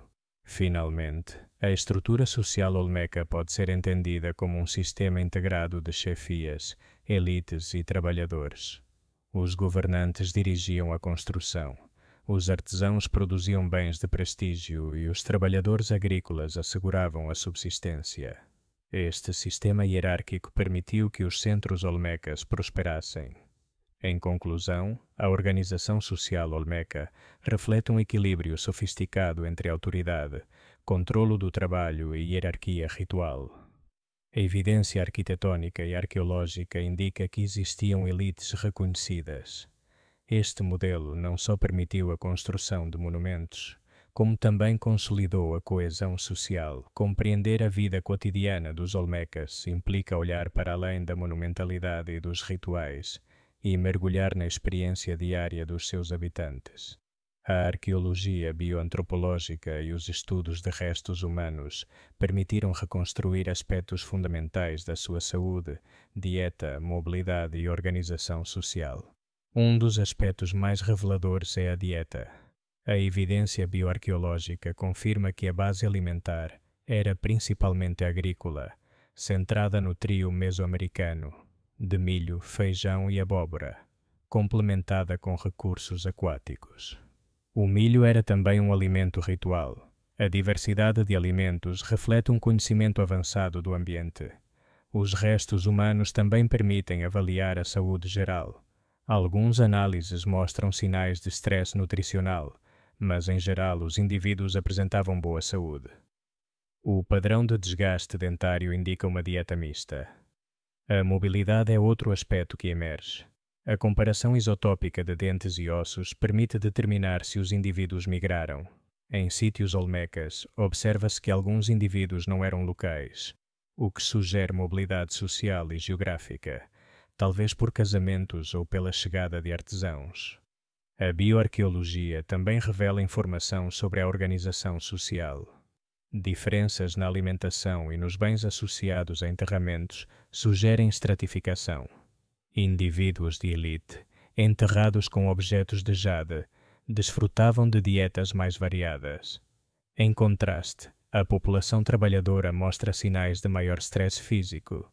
A vida cotidiana incluía atividades rituais. A participação em cerimônias estava provavelmente regulada pelo papel social. Outro aspecto interessante é o uso de espaços domésticos. A disposição de habitações e oficinas sugere uma organização funcional e hierárquica. A bioarqueologia também fornece informação sobre a saúde reprodutiva e a mortalidade. Finalmente, a vida cotidiana olmeca reflete uma harmonia entre trabalho, ritual e subsistência. Cada atividade diária tinha um componente prático e simbólico. Em conclusão, a evidência bioarqueológica permite reconstruir um panorama detalhado da vida cotidiana olmeca, mostrando uma sociedade saudável, adaptada, com mobilidade e hierarquias claras. O declínio da civilização olmeca não foi um evento abrupto, mas um processo gradual que implicou a transição de centros cerimoniais de grande escala para formas de organização mais dispersas. A evidência arqueológica permite estabelecer uma cronologia aproximada. San Lorenzo mostra sinais de abandono progressivo por volta de 900 a.C. Observa-se uma paragem na construção monumental e a população parece ter se deslocado. Laventa emergiu como o centro predominante depois, entre 900 e 400 a.C. No entanto, por volta de 400 a 300 a.C., também evidencia sinais de abandono parcial. A construção monumental diminuiu. Após Laventa, Tres Zapotes tornou-se um ponto importante de continuidade. No entanto, mesmo este sítio começou a mostrar um declínio gradual por volta de 100 a.C. A influência olmeca não desapareceu, mas fragmentou-se e adaptou-se a contextos locais. Diversos fatores ambientais poderiam ter contribuído. A evidência geoarqueológica sugere que inundações e alterações nos cursos dos rios afetaram a produtividade agrícola. A isto soma-se a pressão de recursos esgotados. Outro fator possível foi a mudança sociopolítica. A concentração de poder em elites pôde gerar conflitos internos. A perda de autoridade centralizada implicava que a coordenação de grandes projetos se tornasse difícil. A continuidade regional é um aspecto crucial. Embora os grandes centros tenham sido abandonados, a influência cultural olmeca persistiu em comunidades periféricas. O declínio dos olmecas também gera debates. Alguns investigadores destacam fatores ambientais, outros causas sociopolíticas. Provavelmente foi o resultado de uma combinação de fatores. Finalmente, a cronologia do declínio oferece uma lição sobre a resiliência. Os olmecas não desapareceram, os seus conhecimentos dispersaram-se, transformando-se em influências duradouras. Em conclusão, a cronologia do declínio olmeca evidencia um processo gradual e multifatorial. No entanto, a cultura olmeca não desapareceu. A sua influência continuou através de comunidades dispersas. O declínio da civilização olmeca continua a ser um tema fascinante e amplamente debatido. Embora não existam registros escritos, a evidência arqueológica permite formular várias hipóteses sobre as causas do abandono, geralmente agrupadas em 3 categorias: ambientais, políticas e económicas. Uma das hipóteses mais citadas é a ambiental. Os centros olmecas estavam situados em zonas vulneráveis a inundações e erosão. A evidência geoarqueológica indica que inundações e alterações nos rios podem ter afetado a produtividade agrícola. Da mesma forma, mudanças climáticas graduais poderiam ter tensionado os sistemas de irrigação. A dependência dos rios era tal que qualquer alteração tinha um impacto direto. Outra vertente ambiental é o esgotamento de recursos. A extração intensiva de basalto e madeira pode ter gerado pressão sobre o ambiente local. Paralelamente, os fatores políticos oferecem outra explicação. A centralização do poder era fundamental, mas também gerava vulnerabilidades. Qualquer conflito interno ou rivalidade poderia ter enfraquecido o controlo. A arqueologia sugere mudanças no planeamento urbano, indicando uma reorganização do poder. Por último, existem hipóteses de causas económicas. A economia olmeca dependia da produção agrícola e das redes de intercâmbio de materiais exóticos. Qualquer perturbação nestes sistemas podia afetar a estabilidade económica. A dependência de recursos externos, como o jade, implicava que mudanças nas relações comerciais pudessem ter limitado a disponibilidade de bens de prestígio, enfraquecendo a autoridade das elites. Ao analisar estas hipóteses, é evidente que o declínio não pode ser atribuído a uma única causa, mas a uma interação complexa de fatores. O estudo destes fatores também permite compreender a resiliência da cultura olmeca. Embora os grandes centros tenham sido abandonados, os estilos artísticos e as práticas rituais persistiram noutras regiões. Em conclusão, as hipóteses sobre as causas do declínio olmeca destacam a interação de fatores ambientais, políticos e económicos. Este enfoque multidimensional permite compreender não só como terminou o apogeu dos olmecas, mas também como a sua cultura conseguiu transcender o desaparecimento das suas cidades principais. O legado cultural dos olmecas transcende em muito o período em que os seus grandes centros cerimoniais estiveram em pleno apogeu. Embora estes centros tenham sido abandonados, a influência olmeca manteve-se viva através da sua arte, religião, organização social e tecnologia, moldando o desenvolvimento de numerosas sociedades mesoamericanas posteriores. Compreender este legado permite apreciar a importância dos olmecas como fundadores de tradições culturais que perduraram por séculos. Um dos aspectos mais visíveis do legado olmeca é a sua iconografia e arte ritual. O uso de símbolos como o jaguar e o er-jaguar foi adotado e reinterpretado por culturas posteriores. Este tipo de iconografia não era meramente decorativa, comunicava autoridade e poder divino. O uso da monumentalidade também constitui um legado significativo. A construção de montículos e plataformas estabeleceu modelos de planeamento urbano que inspiraram centros posteriores. A ideia de organizar um espaço central para cerimônias replicou-se em sociedades como os maias e os zapotecas. O legado olmeca observa-se também na especialização artesanal e no comércio de bens de prestígio. A produção de objetos de jade e cerâmica fina serviu como modelo econômico e político. A circulação destes bens promoveu a difusão cultural. Outro componente do legado é a religião. Os olmecas integravam a água e as grutas na sua cosmologia. Estas concepções foram adotadas por culturas posteriores. A influência olmeca estende-se até à escrita. Alguns investigadores assinalaram que sinais encontrados em Cascajal poderiam representar um sistema de protoescrita. Este conceito de codificação simbólica inspirou culturas posteriores a criar sistemas mais complexos. A organização social e política é outro aspecto do seu legado. A centralização do poder e a existência de elites estabeleceram um modelo de autoridade replicado por outras culturas. Mesmo a dispersão regional do legado reforça a sua importância. Embora os grandes centros tenham sido abandonados, a cultura manteve-se em comunidades mais pequenas. Finalmente, o legado olmeca não se limita ao passado. O seu estudo permite compreender a coerência da civilização mesoamericana. Os olmecas lançaram as bases de padrões culturais que seriam fundamentais durante milénios. Em conclusão, o legado cultural dos olmecas manifesta-se na arte, religião, arquitetura e organização social. A sua influência estendeu-se a numerosas culturas, deixando uma marca duradoura.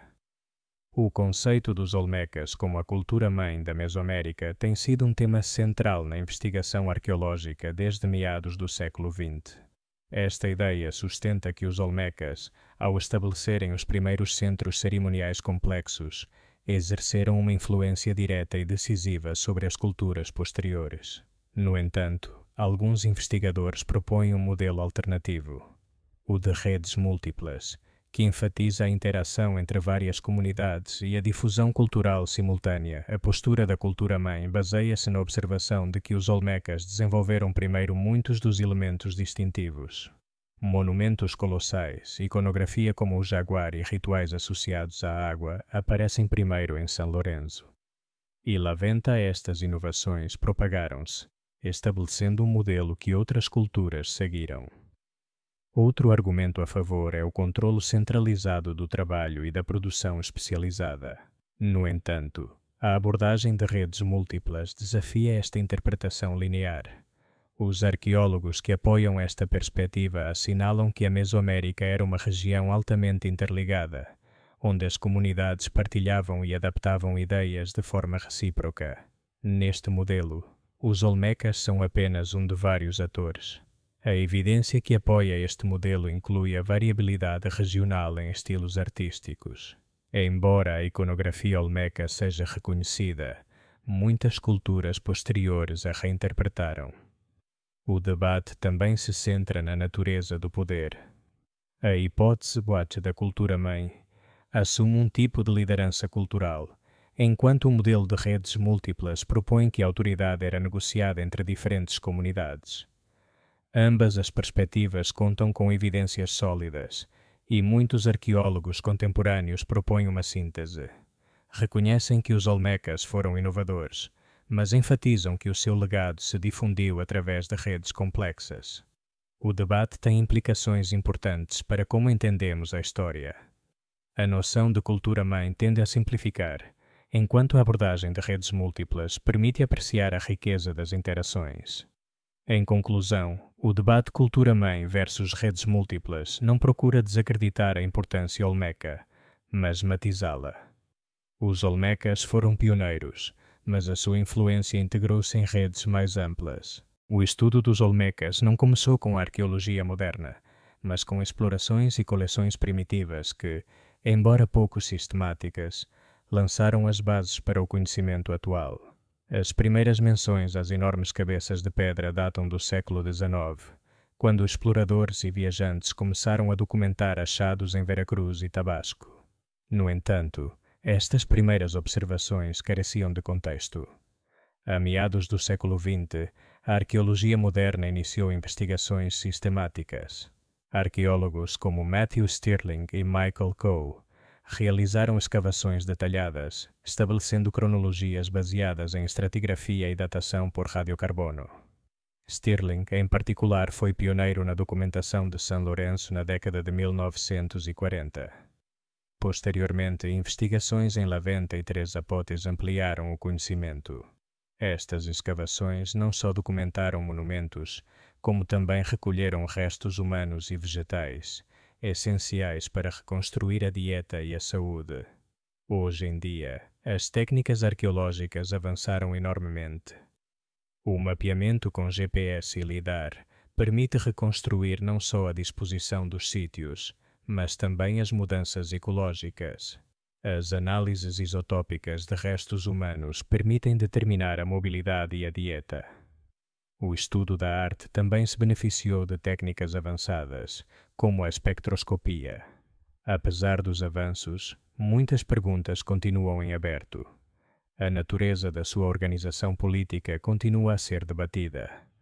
A função exata de certos monumentos também não é totalmente compreendida. Outro tema de investigação é a escrita olmeca, exemplificada na tábua de Cascachal. A relação entre o ambiente e o declínio continua a ser objeto de estudo. Finalmente, a investigação moderna também enfatiza a dimensão social. A análise bioarqueológica revelou a vida cotidiana. Em conclusão, a investigação moderna sobre os olmecas percorreu um longo caminho. Estas investigações permitiram reconstruir cronologias e práticas rituais. Ao mesmo tempo, muitas perguntas permanecem, mantendo viva a curiosidade científica. Ao longo desta viagem pela história dos olmecas, exploramos desde os primeiros assentamentos em São Lourenço até a monumentalidade de Laventa, a arte e a religião, a organização social, a economia e, finalmente, o declínio e o legado que deixaram para a Mesoamérica. Os olmecas não foram apenas pioneiros na construção de centros cerimoniais e na criação de cabeças colossais, mas também mestres do simbolismo, da organização social e da inovação tecnológica. Os seus feitos lançaram as bases para muitas das culturas que surgiriam séculos depois em toda a região mesoamericana. A fascinação pelos olmecas não termina com os sítios arqueológicos. A sua influência percebe-se na iconografia, na religião e nos sistemas de poder de civilizações posteriores. Embora os seus grandes centros tenham sido abandonados, a cultura olmeca continuou viva através de comunidades dispersas, redes de intercâmbio e tradições artísticas, demonstrando que o seu legado transcendeu o tempo e o espaço. Cada peça de jade, cada altar, cada cabeça colossal recorda-nos a criatividade, a organização e a visão desta primeira grande civilização da Mesoamérica. Se queres desfrutar destas narrações completas sem anúncios nem interrupções, podes encontrá-las na ligação disponível na descrição do vídeo. Aí terás acesso a todas as histórias, dados e análises de forma contínua, permitindo-te mergulhar de cabeça no mundo dos olmecas. Obrigado por nos acompanhares neste percurso pela história olmeca. Esperamos que tenhas gostado e aprendido sobre uma cultura que, embora antiga, continua a ter um impacto profundo na nossa compreensão da Mesoamérica e da história da humanidade. Não te esqueças de subscrever o canal, ativar o sino de notificações e deixar um gosto se gostaste deste vídeo. Assim, ajudas-nos a continuar a criar conteúdo histórico de qualidade e a explorar juntos outras civilizações fascinantes. Também podes deixar os teus comentários e partilhar as tuas reflexões sobre os olmecas ou sugestões para futuros vídeos. A história dos olmecas ensina-nos que a criatividade, a organização e a visão coletiva podem deixar um legado que transcende gerações e que o passado continua vivo quando o exploramos com curiosidade e respeito.